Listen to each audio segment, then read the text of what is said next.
தமிழ் திரையுலகில் 50 ஆண்டுகளுக்கு மேலாக நடித்து வந்த மூத்த நடிகரும் திருவாரூர் மாவட்டம் மன்னார்குடியில் 1949ஆம் ஆண்டு பிறந்தவருமான திரு ராஜேஷ் வில்லியம்ஸ் அவர்கள் 2025 மே 29 அன்று தனது 75வது வயதில் காலமானார். கடவுள் மறுப்பாளராக தனது வாழ்க்கையை ஆரம்பித்த இவர் பின்னாட்களில் எல்லா மதங்களை குறித்த தெளிவான புரிதல்களோடு தன் வாழ்நாள் முழுவதும் வாழ்ந்தவர். பல்வேறு தருணங்களில் தான் ஒரு கிறிஸ்தவர் என்றும் கர்த்தருக்கு பயப்படுதலே ஞானத்தின் ஆரம்பம், எனவே தீமையை விளைவிக்கும் விஷயங்களில் நான் பயமுள்ளவனாக இருக்கிறேன் என்றும், கிறிஸ்தவர்கள் பணம் கொடுத்து மதம் மாற்றுகிறார்கள் என்ற குற்றச்சாட்டுக்கும் மறுப்பு தெரிவித்துள்ளார். சிகரெட் குடிச்சா லங்ஸ் ஏதாவது கெட்டு போகும், தண்ணி அடிச்சா லிவர் போடும், பொம்பளை பிள்ளைகளோட பழகுனா ஏதாவது பயமா இருக்குது எனக்கு.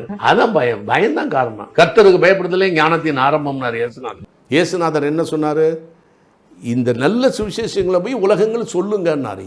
நானே வழியும் சத்தியம் ஜீவனுமாய் இருக்கிறேன், என்னை பின்பற்றுங்கடா, என்னை கண்டவன் பிதாவை கண்டான் அப்படியெல்லாம் சொன்னார்.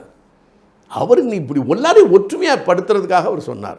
கிறிஸ்டியன்கிறதே எப்போ தெரியும்னா, என்னுடைய மனைவி கல்யாணம் பண்ணும்போது மனைவி பேர் ஜோன் சில்வியா, அதனால தான் எல்லாரும் கேட்டாங்க. நாகேஷ் கூட கேட்டார், ஏன்யா கிறிஸ்டியன் ஆகிட்டியா நீ? இல்லை சார், நாங்கள் ஆல்ரெடி கிறிஸ்டியன், இது 9 தலைமுறை 10வது தலைமுறை ஒய்ஃபெல்லாம், நான் 9வது தலைமுறை, நான் கிறிஸ்டியன் தான் சார். யாரையுமே போய் மதம் மாற்ற முடியாது.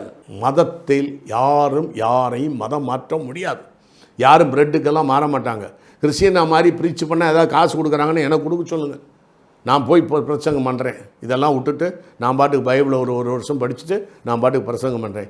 எங்கே காசு வருதுன்னு மட்டும் சொல்லுங்கள், நான் வாங்கிக்கிறேன். உண்மையை சொல்கிறேன் நான். அதெல்லாம் அப்படிலாம் கிடையாது. அப்படிலாம் பார்த்தா எல்லோரும் கோடீஸ்வரன் ஆகியிருப்பாங்க.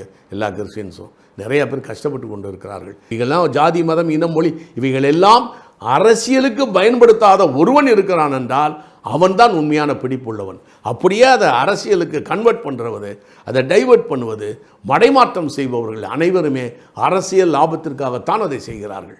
இந்த காட்சிகள் தற்போது வைரலாகி கொண்டுள்ளது. நீங்களும் பாருங்கள், உங்கள் நண்பர்களுக்கும் பகிர்ந்து கொள்ளுங்கள். நன்றி.